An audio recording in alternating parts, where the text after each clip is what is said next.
Sarah gets promoted every 18 months. She's the one who stays late to fix other people's mistakes. The one who answers emails at 11 p.m. because it'll just take 2 seconds. Her manager calls her a rock star. Her performance reviews are glowing. And every morning, she wakes up feeling like she got hit by a truck. This isn't a personal failure. This is a feature, not a bug, of a system designed to extract maximum output from people who can't say no. The people who burn out first aren't the lazy ones. They're the ones the machine identified as the most efficient extraction targets. Companies don't want average performers. Average performers have boundaries. They leave at 5. They don't check Slack on weekends. They're expensive to manage because you have to tell them what to do. High performers are different. They manage themselves. They anticipate needs. They solve problems before problems become problems. From a corporate perspective, high performers are self-managing extraction machines. And the beautiful part, they think being an extraction machine is what makes them valuable. The performance review system made sure of that. Your manager didn't accidentally discover that you're a hard worker. They were trained to identify people with specific psychological triggers during something called quarterly calibration sessions. These aren't performance reviews. They're behavioral profiling sessions. They look for people who derive self-worth from external validation. People who feel guilty saying no. People who tie their identity to being indispensable. Once they find these triggers, they don't exploit them directly. That would be too obvious. Instead, they create systems that make you exploit yourself. Performance reviews aren't about measuring how well you're doing. They're operant conditioning protocols designed to make you compete against your own previous output. Every year, your baseline becomes last year's peak performance. There's no ceiling. There's no finish line. The system trains you to run an internal arms race against yourself forever. And the cruelest part, when your nervous system finally breaks from the accelerating demands, you blame yourself for not being resilient enough. The exhaustion isn't a bug in your character. It's the inevitable outcome of unsustainable programming. The phrase growth mindset is corporate gaslighting. When your workload doubles but your salary doesn't, they call it a growth opportunity. When you're doing 3 people's jobs because they didn't replace the last person who burned out, they say you're building resilience. When you work through lunch every day and your manager suggests you need better time management skills, that's not feedback. That's systematic reframing of exploitation as personal development. Your nervous system knows this is unsustainable, but your career conditioning overrides the warning signals every single time. Companies promote the people who self-manage their own compliance. They don't promote you because you're good at the job. They promote you because you're good at increasing your own extraction rate without being asked. Every promotion comes with a 40% increase in responsibility and a 12% increase in salary. This isn't accidental math. They're testing how much additional load you'll carry before you break.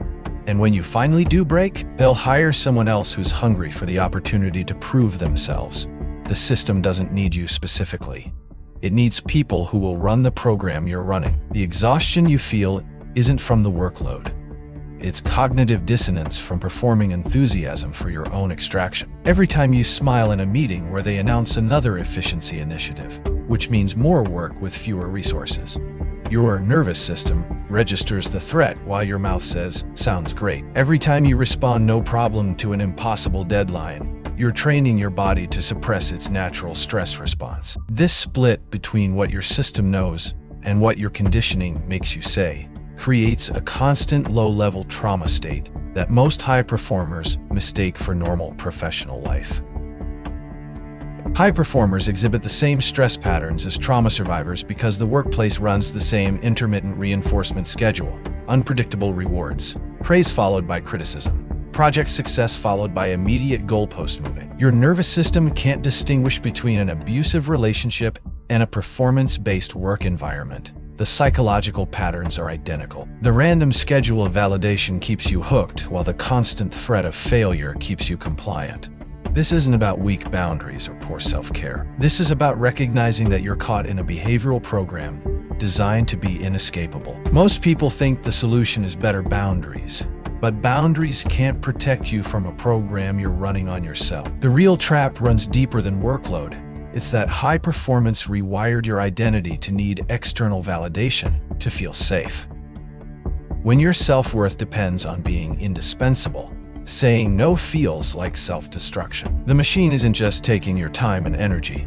It's taking your ability to recognize when you're being exploited. But there's a specific countermeasure that disrupts this entire cycle, and most managers have no defense against it because it targets something they don't even know they're doing. Valuable to others, your nervous system lives in a constant state of performance anxiety. You're not just doing the work anymore. You've become the work. This is why high performers can't relax on weekends. This is why vacation feels like procrastination. Your body interprets rest as a threat to your survival because the machine taught you that your worth expires the moment you stop producing. The program is so complete that you police your own compliance. You don't need a manager watching over your shoulder when you've internalized their voice as your own inner critic. Your manager was trained to identify and leverage your specific psychological triggers during quarterly calibration sessions you don't know about. They call them people development workshops, but the curriculum is behavioral psychology. How to identify who needs recognition versus who needs challenge. How to escalate commitment by making someone feel chosen. How to time feedback for maximum compliance. The promotion you got 18 months ago wasn't recognition of your talent. It was a calculated bet on your psychological profile. They promoted you because their assessment predicted you'd absorb more extraction load without pushing back. Companies promote people who self-manage their own compliance, then systematically increase the extraction load until they burn out and quit. It's not a bug in the system. It's the business model. They get 18 to 36 months of above-market productivity from high performers before their nervous systems break. Then they replace them with the next batch of ambitious workers who think they'll be different. The exit interview where you blame yourself for not having better work-life balance, that's the final piece of the programming. You leave believing it was your fault, so you don't warn the next person. The machine is accelerating faster than human nervous systems can adapt. What took a full workday 20 years ago now gets compressed into 2-hour blocks between meetings. The micro-compliance requests are coming faster. Slack messages that expect immediate response. Quick syncs meetings that derail your deep work. Urgent projects with yesterday's deadline. Your body is running stress hormones at levels that were meant for actual physical danger. But the threat never ends because the extraction never stops. This isn't about working smart. This is about conscious resistance to programming you never agreed to install. You need to learn to recognize micro-compliance requests and install a 24-hour delay protocol. Most manipulation tactics depend on immediate emotional response. The urgency that makes you say yes before you think. The guilt that makes you volunteer for extra work. The fear that makes you check email during dinner. The delay protocol disrupts the operant conditioning loop. When someone asks for something that feels urgent but isn't life-threatening, you say, "Let me check my calendar and get back to you tomorrow." That's it. 24 hours gives your nervous system time to reset and your rational mind time to assess whether this request serves your interests or theirs. The behavioral program starts breaking down the moment you stop feeding it immediate compliance. Your manager will escalate. They'll question your commitment, your team player mentality, your growth mindset. This is extinction burst behavior, the psychological term for when conditioning gets worse before it disappears. They're not responding to your actual performance. They're responding to the threat you pose to their extraction system. When one person stops playing the game, it exposes the game for everyone else. Your resistance makes their manipulation visible, and that makes you dangerous to the machine. Your nervous system knows the difference between authentic productivity and performed productivity. When you're working on something that matters to you, time disappears and energy flows. When you're performing productivity for external validation, every minute feels extracted from your life force. The exhaustion you feel isn't from the work itself.